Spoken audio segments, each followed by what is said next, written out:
Hi viewers, welcome back.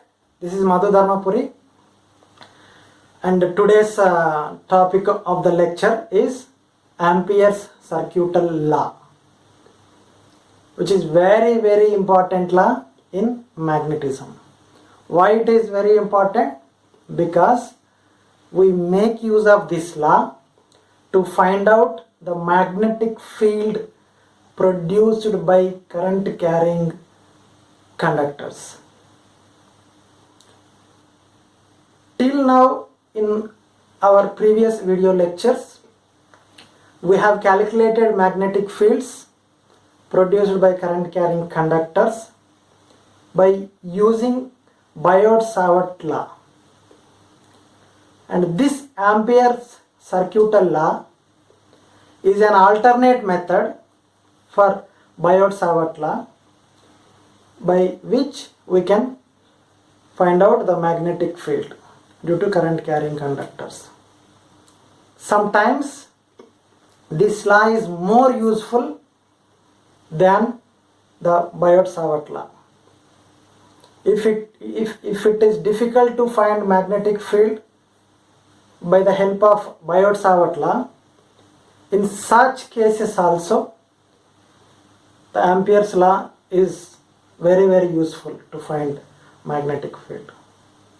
So that is why this has lot of importance in magnetism. So what is Ampere's circuital law?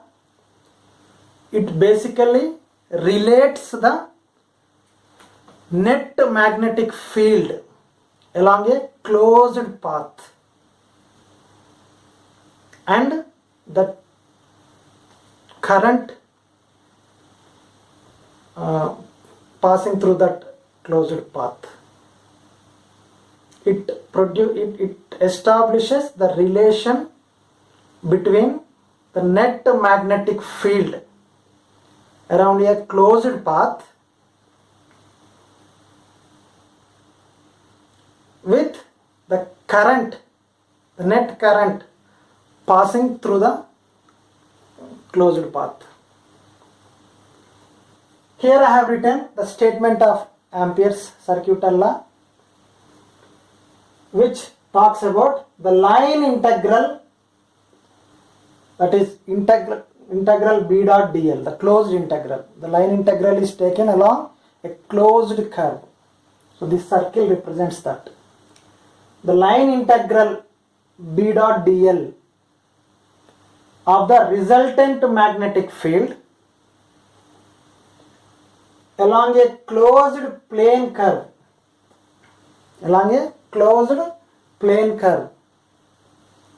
is equal to the mu naught times the total current crossing the area bounded by closed curve, provided the electric field inside the loop remains constant. This is very important. Integral B dot dl is equal to mu naught times the total current, the net current crossing the area bounded by closed curve, provided the electric current inside that closed curve remains constant. What does that means? Electric field inside the loop remains constant means the current which is passing through that loop, the currents which are crossing the area bounded by that curve are steady currents, time independent currents, which produce constant electric field. Electric field does not vary with the time, which is produced by steady currents only. Okay, so this law is valid for only steady currents. That is why, provided the electric field inside the loop remains constant. Okay, so to make you understand this Ampere circuital law very easily, I have taken one small example here, by which it would be easy to understand. So this is the Ampere circuital law, for which the mathematical equation is this: integral B dot dl is equal to mu naught into the algebraic sum of all the currents passing through the closed loop. That sigma inside is taken as I net, the net current passing through the loop. Integral B dot dl equal to mu naught I net. This is Ampere circuital law, the mathematical equation, the integral form of Ampere circuital law. So to make you understand this, I've got one simple arrangement here. For example, I have 3 current carrying wires. Through the first wire, I1 current is passing upwards, and through the second wire, I2 current is passing downwards, and through the third wire, I3 current is passing upwards. The direction of the current depends on the battery terminals applied to it. Okay, so this is the front view of this. I have the wires like this, and current direction is as specified here. And because all these wires are current carrying wires, and all of them are sources of magnetic field, which means they produce magnetic field in the space around it. If each wire is producing magnetic field in the space around it, then if I want the magnetic field at a particular point, for example at this point P, if I want to find out the magnetic field at this point P, then what I have to do? I have to draw an imaginary closed loop,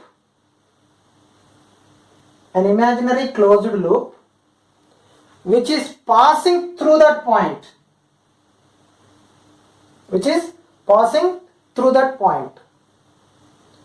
and that imaginary closed loop is of any shape, any arbitrary shape, but it must pass through the point where we are going to find out the magnetic field.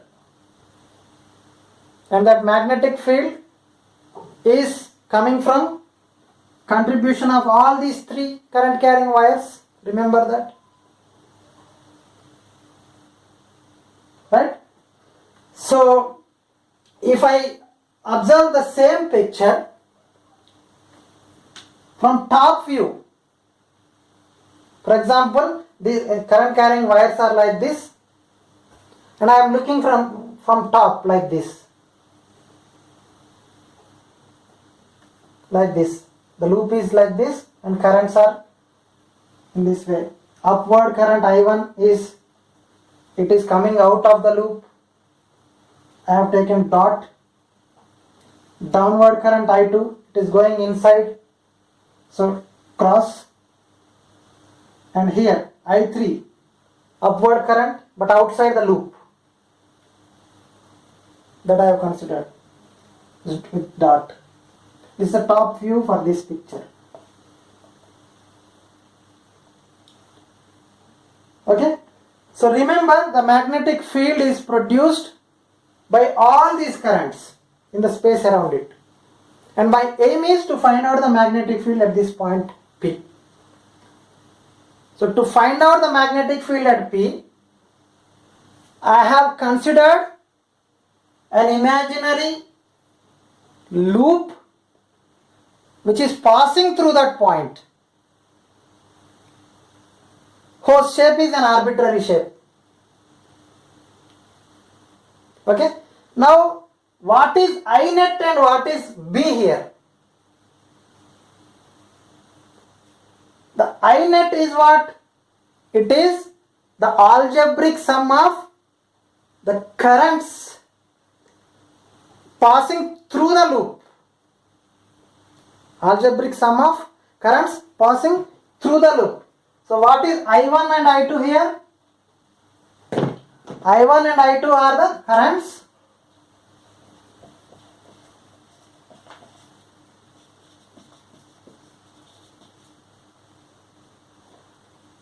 passing through loop.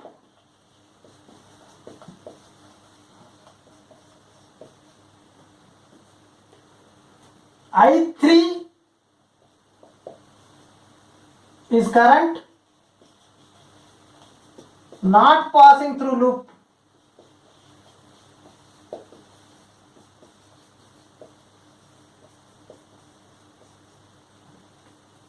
In this case, then what is I net? I net is sigma inside, sigma I inside. What is inside? The currents inside the loop. This will be algebraic sum of this, only these two currents, because I3 is outside the loop. Then which one is plus and which one is minus? Because in this example, I1 is upwards and I2 is downwards. So for the identification of that sign of the current, this Amperian loop, the imaginary loop which we have drawn passing through the point P, is actually called as Amperian loop. What is this called? This is Amperian loop.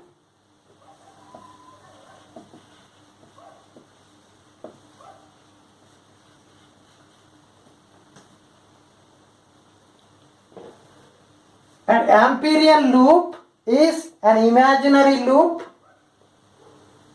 passing through the point of any arbitrary shape. But what is the direction of the path? The direction of the path is actually our choice. You can choose the direction in any way you want. But usually what we do is,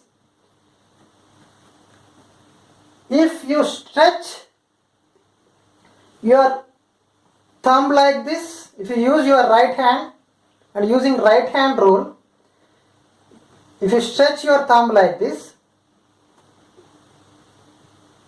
then the fingers, the four fingers, if these four fingers are in the direction of the, if these four fingers are in the direction of the path that we are considering. For example, I have considered the direction of this closed path as here.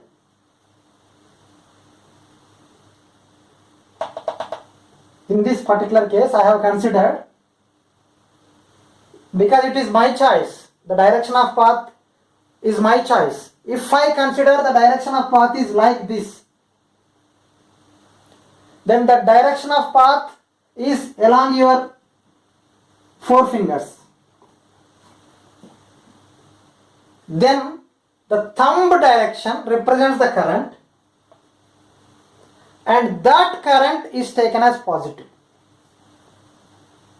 If your four fingers are in the direction of the path that you have chosen, the Amperian loop, then the current which is in the direction of the thumb is taken as positive, and the current which is opposite to that is taken as negative. Okay, in this particular case, I1 is positive and I2 is negative, because my path consideration for the Amperian loop is this way, so that my thumb is in the direction of I1. So that I1 is taken positive and I2 will be obviously negative. So this is the usual method that we use for finding the sign of the current. Which one is to be plus and which one is to be taken as minus. Okay, so I1, whether it is plus or minus, depends on the direction of the Amperian loop path that you have taken. And in that direction of that path, four fingers will go and the thumb represent the current that is taken as positive. Here it is I1, so it is taken as positive. Okay, so this is how we have to consider the sign for the currents passing through the loop. So here I1 is taken as positive and hence I2 is taken as negative. So this is the algebraic sum of two currents passing through that loop. Okay, anyway I3 is the current which is not passing through that loop. So in sigma I inside, you will not get it because I3 is not inside the loop. Okay, and B from here in this formula, B is due to all currents, no matter whether current is inside the loop or outside the loop. Whether current is inside or outside loop.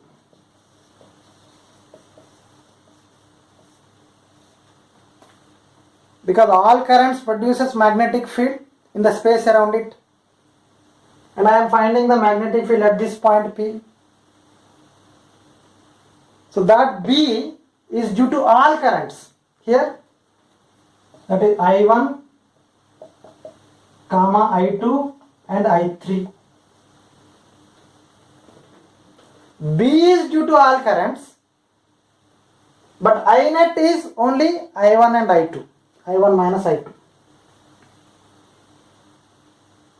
So hope you have understood this. What is I net? It is the sum of, algebraic sum of all the currents. That too steady currents, remember. Electric field inside the loop remains constant. Algebraic sum of all the steady currents passing through the loop is I net, and B is due to all the currents, whether the current is outside the loop or inside the loop. B is due to all of them. So in this equation B is this and I net is this. And what is I net? You can understand from this picture. Remember, when you want to use Ampere's circuital law for finding the magnetic field due to any current carrying source, the first thing you have to do is you have to draw an imaginary Amperian loop. An imaginary Amperian loop of any arbitrary shape, which must pass through the point where you are finding the magnetic field. Okay, so that is very, very important. And that direction of the Amperian loop path is up to our choice, and that will give you the sign of the steady current that is passing through the loop. Whether current is to be taken as positive or negative will depend on the direction of the path that you have taken for the Amperian loop. If the direction of the path of the Amperian loop is along your four fingers, then the current which is in the thumb direction is taken as positive.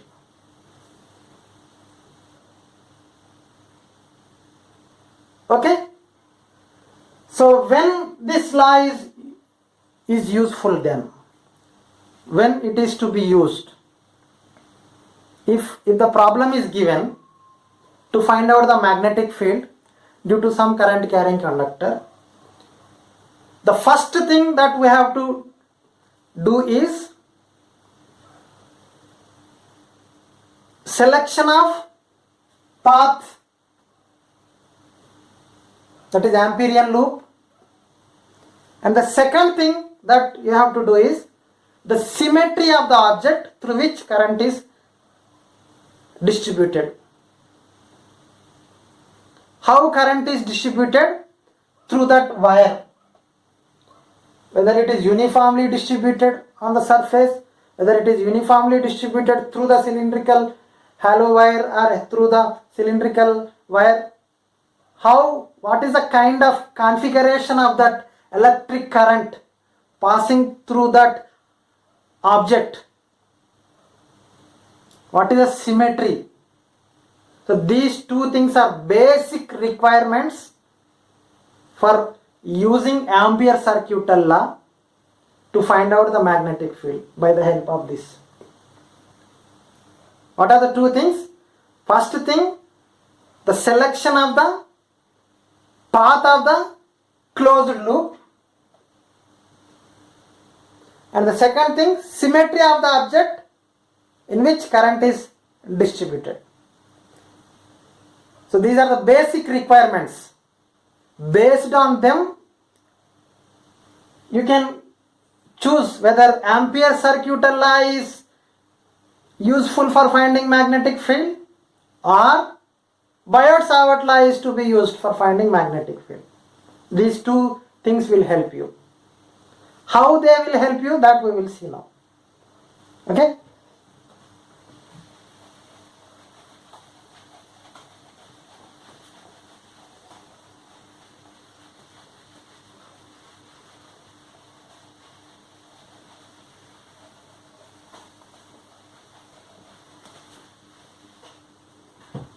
Let me write this equation again here. Integral B dot dl equal to mu naught I net, which is Ampere circuital law mathematical equation. So in order to use this circuital law for finding magnetic field, the basic requirement is selection of path of Amperian loop.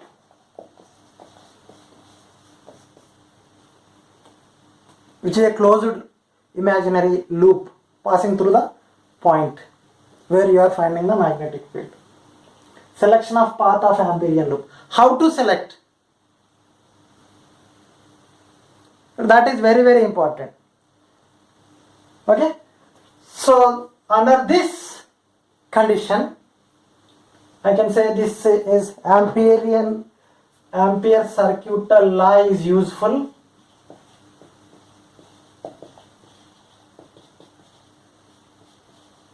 Law is useful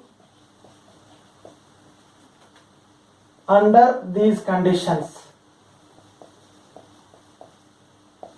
Under these conditions. It doesn't mean that Amperian law is not useful without these conditions. It is useful at everywhere. But it is quite difficult to solve the integration of this. If symmetry is not there, if the selection of path of Amperian loop is not good, then in that case the most complicated derivation will trouble you. But it is valid. It is valid everywhere. If steady currents are the sources of magnetic field, it is valid everywhere.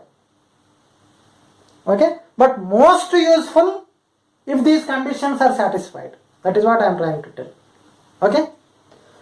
So the selection of path of Amperian loop, because I said the loop can be of any arbitrary shape in general, which must pass through the point. Okay? But if it is any arbitrary shape, then sometimes some closed loops, some shapes will not allow us to find out the magnetic field very easily. In that case, the solving this integral may be difficult. So that is why only some specified certain Amperian loops are very useful. So that is why you have to take care of selecting the shape of the path. Okay, that is selection of path of Amperian loop. Right? Under this, the selection of path is in such a way that the selection of path of Amperian loop is in such a way that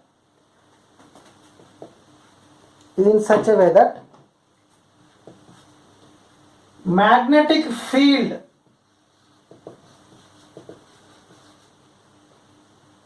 B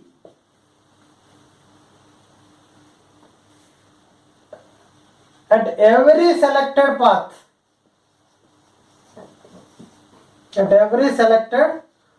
on closed loop, at every selected path on closed loop, which means, for example, I have selected this path on this closed loop, I have selected this path on this closed loop, I have selected this path on this closed loop. Magnetic field B at every selected path on closed loop is either 0 or constant. That is B equal to 0 or constant. If B is either 0 or constant at every selected path on the closed loop is 0 or constant, then this law is more useful. Okay, then B is constant here, B can be taken out of the integral and it is easy to solve. Okay, and B is the direction of the magnetic field B bar is parallel to length of selected path. What is the selected path? The small segment of this closed loop. The small segment. If that small segment length is dl,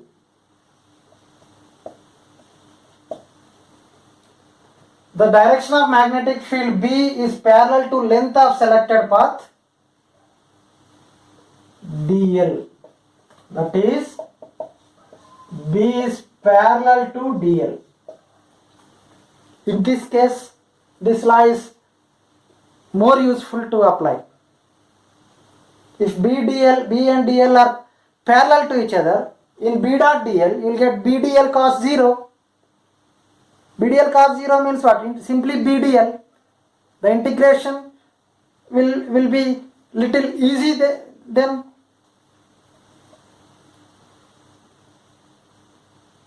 Okay. So this is the reason.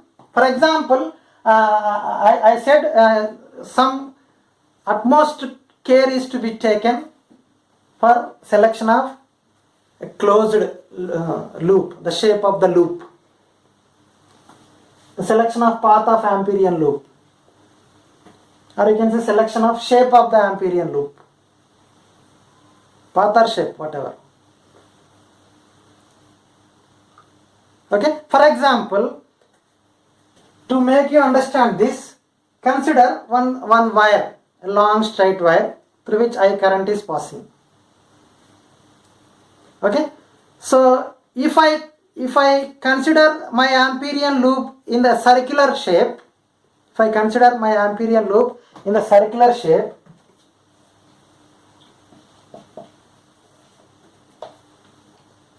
then at every point on the circle,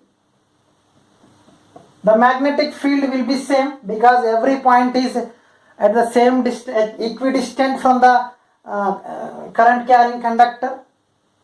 B will be constant. If I select this kind of path, if I select this kind of loop, okay, I can write selection of path or loop, selection of path or shape of loop.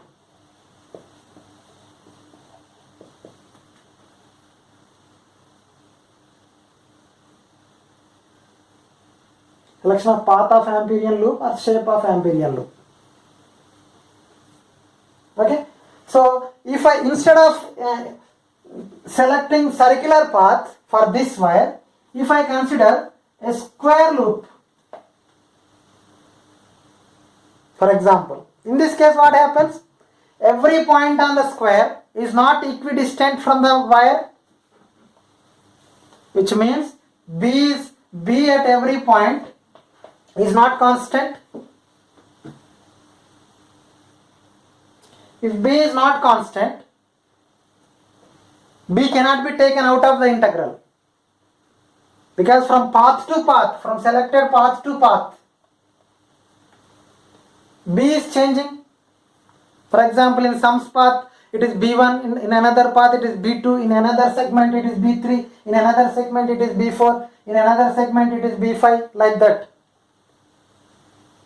So the integral solving is going to be more difficult if B is not constant. That is why the selection of the shape of the loop is very, very important.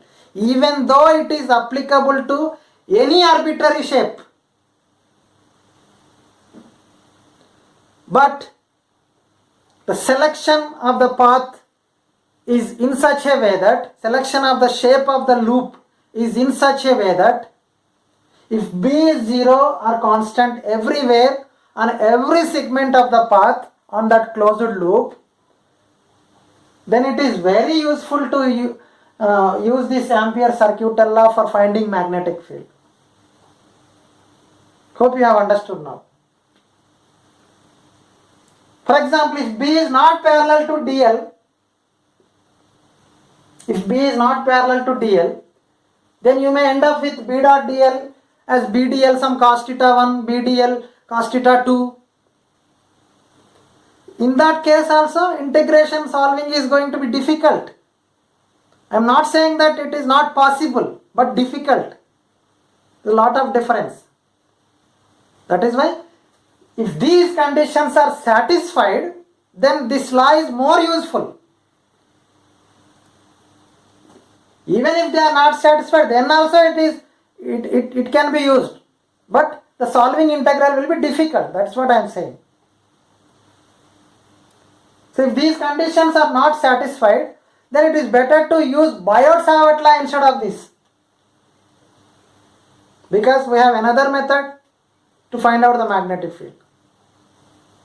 Okay, and the other thing that is to be considered for using this Ampere circuital law is symmetry of object in which current is distributed. In which current is distributed.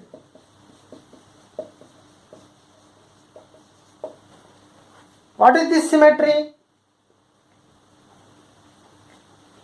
For example, if through the current carrying wire, if current is not distributed uniformly, then there will be a lack of symmetry. See, this law is useful. This law is useful for objects with higher symmetry.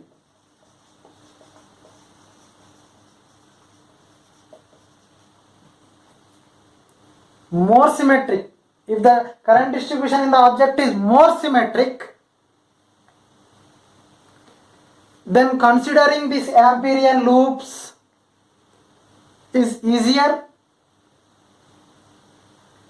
If it is easier, then on that Amperian loop, at every segment of the at every segment on this loop, the magnetic field may be 0 or constant, and on that condition B may be parallel to DL under that symmetric conditions, such that it is easy to apply Ampere circuital law for finding magnetic field. The symmetry, this law is useful for the objects with higher symmetry. What is the object here? The conductor through which current is distributed. Current is passing through it. These are very, very important. It doesn't mean that objects with lack of symmetry, Ampere circuital law is not to be used. It doesn't mean that. It can be used. But it is difficult to solve the integration in that case. That is what, okay. So you have to remember, this law is valid at everywhere if steady currents are the sources of magnetic field. But useful, more useful if these conditions are satisfied. Okay. And one more important note we can find out from this is, from this equation, what is integral B dot dl here? For example, if this is dl, if B is here, the direction of it, if this is dl and B is in the direction of it, if this is dl and B is in the direction of it, if this is dl and B is in the direction of it, everywhere B is parallel to dl, for example, on the Amperian loop, the line integral B dot dl is called as actually magnetic field circulation. What is it? Magnetic field circulation. If B and dl are parallel, then B dot dl is B dl cos 0. But in general, integral B dot dl is called as magnetic circulation. Then this magnetic circulation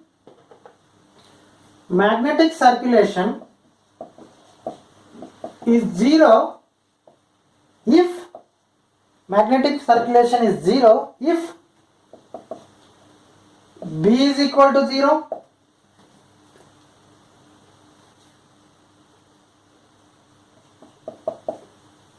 I net equal to 0,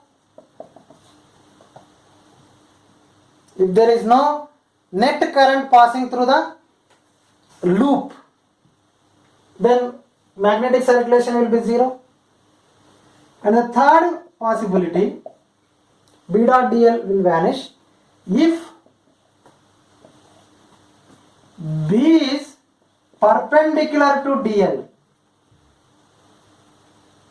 If B is perpendicular to dl, then B dl cos 90. Then this will vanish. In these three cases, this will go 0. The magnetic circulation, magnetic field circulation will be 0. These are important points. Okay?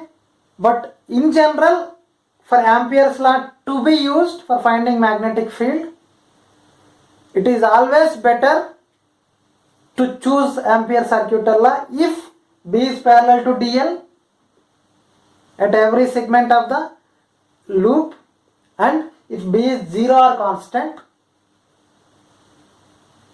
and it is highly symmetric object with current distribution. Okay, so I would like to explain you one small experiment by which this law can be proved. integral B dot dl equal to mu naught I net, mu naught I inside, the net current inside. That can be proved with some simple experiment. Okay, that I will do now.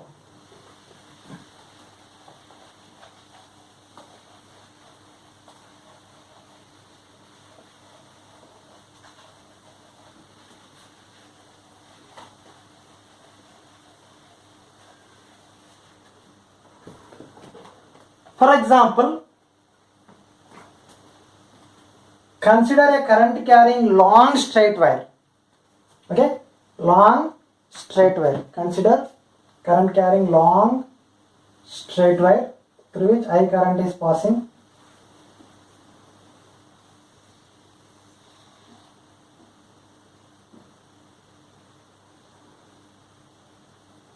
So that the magnetic field, remember, the magnetic field for this current carrying wire is in concentric circles, is distributed in concentric circles around this wire. How it is distributed in concentric circles? For example, this is the current direction, and wrap your fingers around this wire such that these fingers represent the direction of the magnetic field, and they are moving in a circular path. Okay, that is why the magnetic field created by this current passing through long straight wire is in circular concentric circles. In this case, what is the direction of it?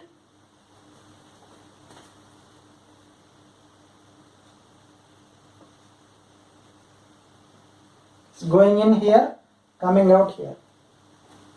Okay, so remember, magnetic field, the total magnetic field produced by any current carrying wire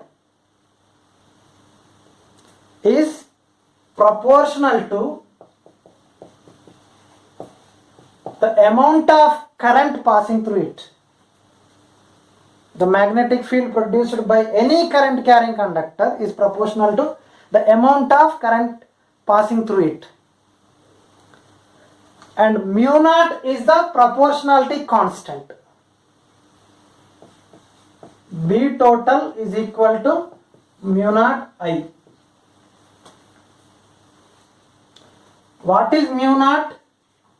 It is the permeability of free space.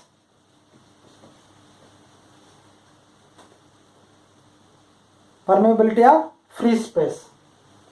How much it is? 4 pi into 10 to the power of minus 7 Tesla meter per ampere in MKS.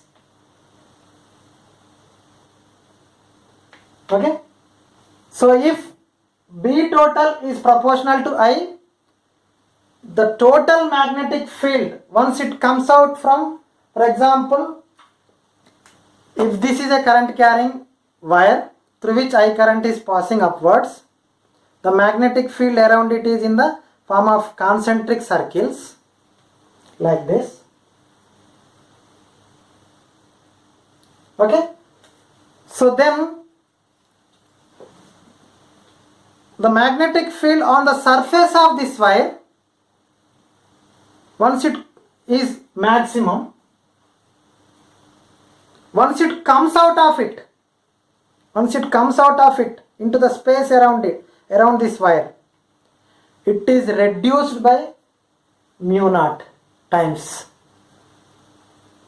because the whatever the magnetic field that is produced by this wire due to the current passing through it, when it comes out of it, all the magnetic field lines are not allowed by the space around it. Only few magnetic lines are allowed. That is what mu naught is. What is mu naught? It is a characteristic of the medium some magnetic field lines are permitted and some are not permitted. So if entire magnetic field that is produced by this wire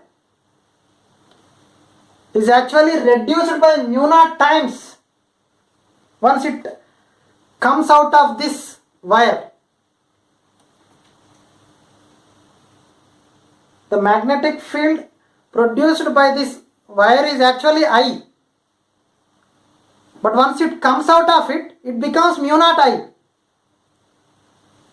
Reduced. The magnetic field is reduced. Some lines are not allowed by the medium. That is why this mu naught. How much it is reduced? Mu naught times. If it is free space around this wire. If mu naught I is the total magnetic field that is spread around this wire, mu naught I is total magnetic field that is spread around this wire, and that is distributed in concentric circles. The mu naught I is distributed in concentric circles. Okay, so that means that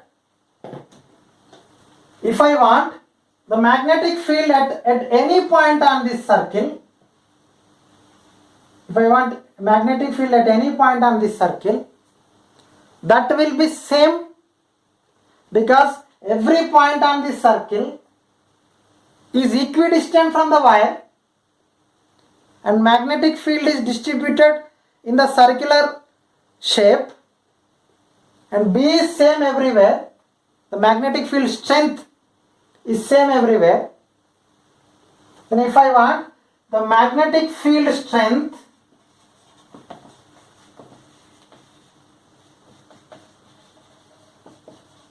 B bar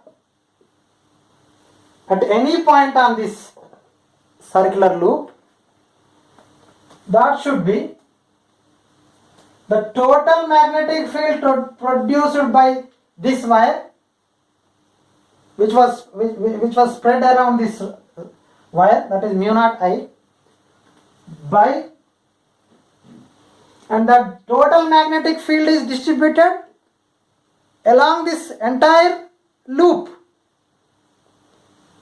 See, B total is a magnetic field spread in the space around a current carrying wire. B total is the total magnetic field spread in the space around wire.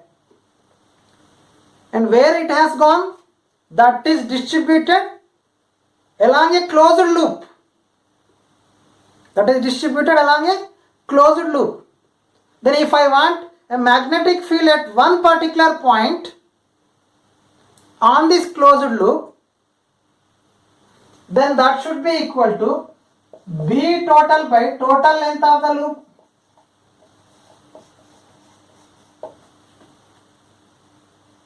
B total by total length of the loop.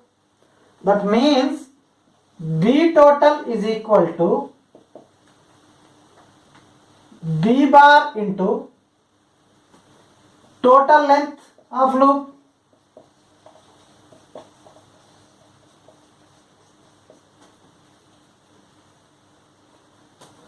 Which I can write it as B bar integral dl. What is integral dl? If I consider this divided into segments and each segment is dl, length is dl, then sum of all these segments,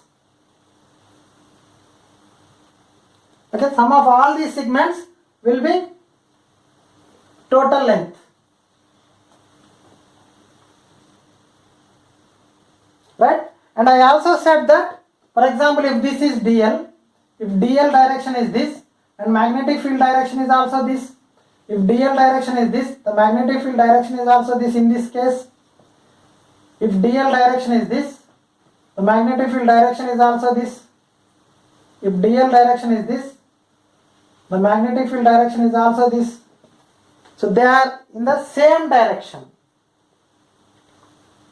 The angle between B and DL is 0 and every small segment on this circular loop is equidistant from the wire, and hence B at every point, every segment is same.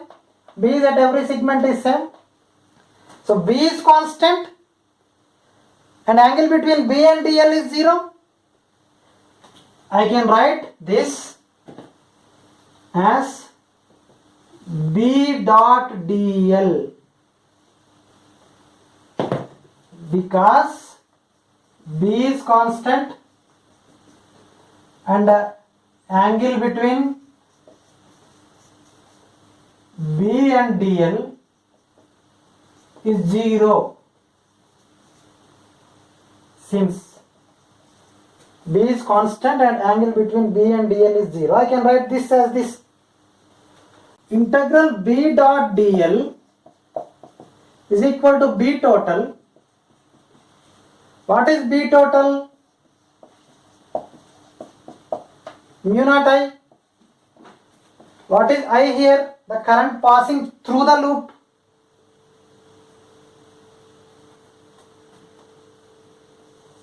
Which is nothing but Ampere's law,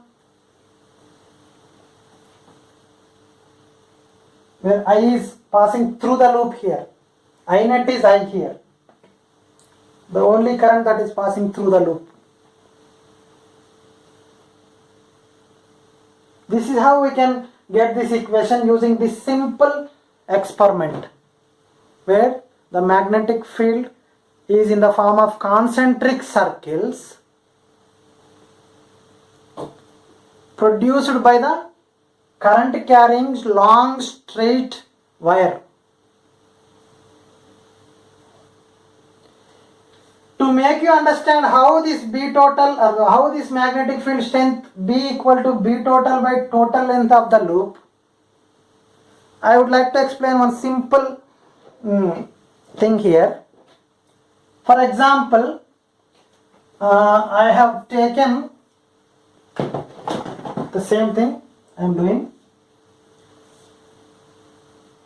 a current I in such a way that the B total is some 100 Gauss.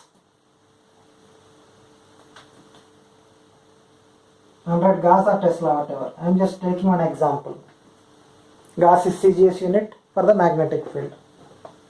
100 Gauss is produced by this current carrying wire. That is spread in the concentric circles like this. The total mu naught I, that is equal to 100 here, mu naught I is 100 here, is spread in the shape of concentric circles like this. Okay. Now if this circle circumference is some 5 centimeter, this circumference is 5 centimeter,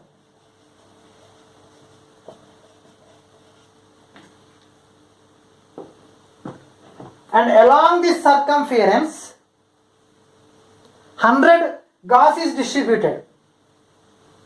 The total magnetic field is distributed in the concentric circles.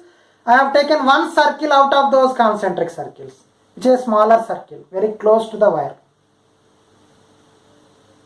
And that 100 is distributed along this circle. If its length is 5 centimeter,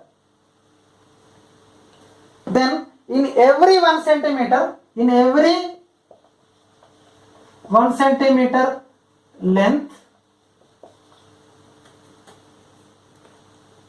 how much will be the magnetic field? In every 1 centimeter length, it should be 100 by 5. For 5 centimeters, it is 100 Tesla. 100 Tesla is distributed along this closed loop having 5 centimeter length. But if I want in 1 centimeter length, how much is the magnetic field strength? That will be 20 Gauss,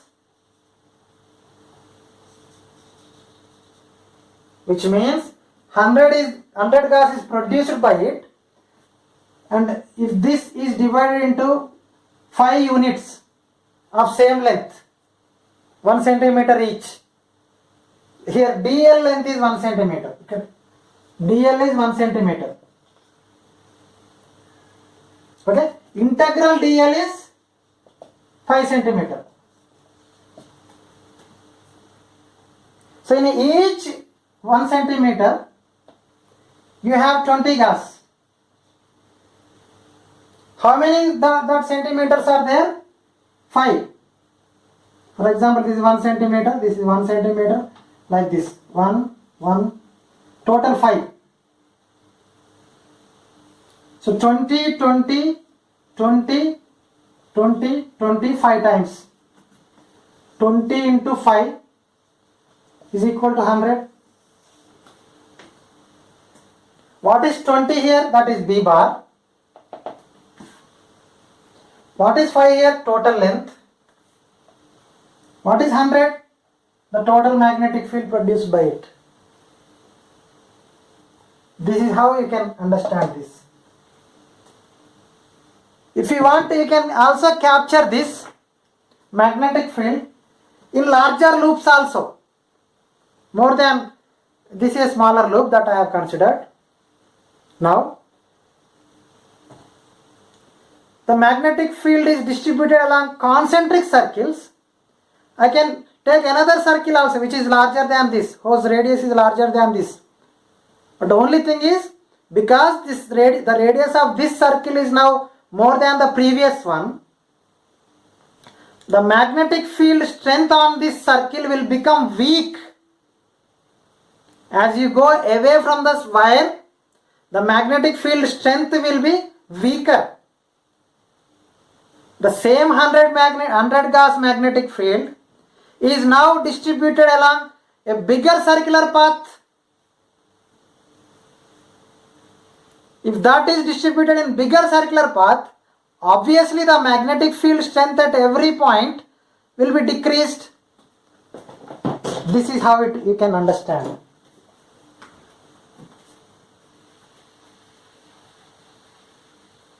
For example, I have a wire again like this, through which I current is passing, and B is 100 gas. B total. Okay, and radius of this circle is in such a way that its circumference is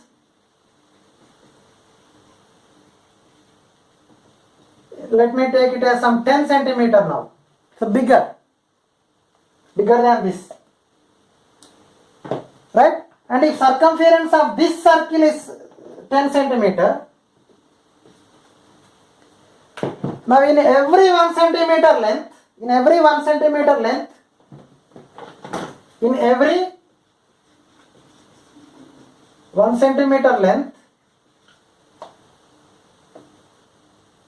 here you can see B bar here. B bar equal to 100 by 10, which is 20 gas,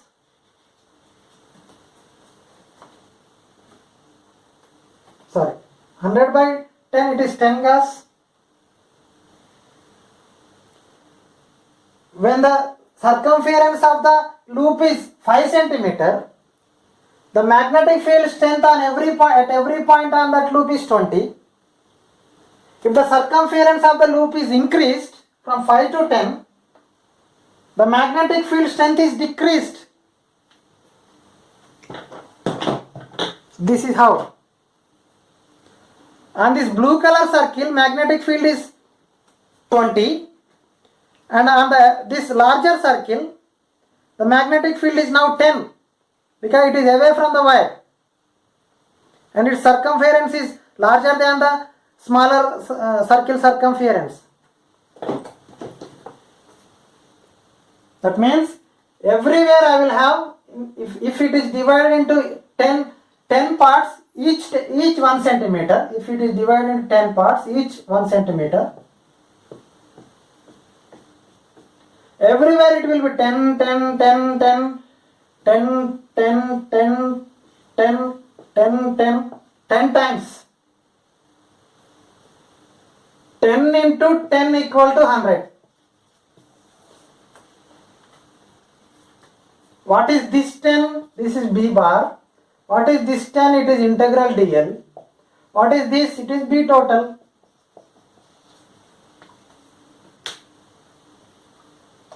We can compare this with this and this.